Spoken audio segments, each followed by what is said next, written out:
സർലാസിൽ ഇങ്ങനെ മുക്കുക സംഭവം. ഒരു ദോശ എടുത്തിട്ട് സർലാസ് ഇങ്ങനെ മുക്കിയിട്ട് വടിച്ചിട്ട് സർലാസ് വയ്ക്കുക.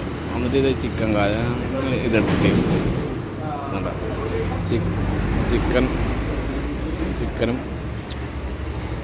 ചിക്കൻ ഫ്രൈയും സലാസും ദോശയും.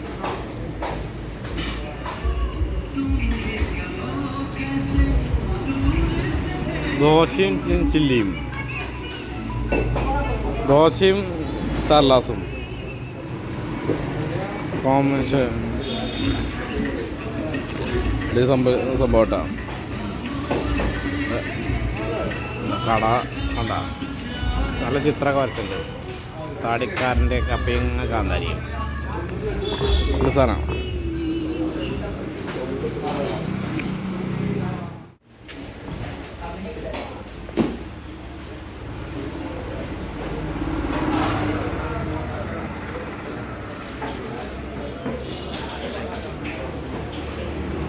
വെറൈറ്റി അല്ലേ?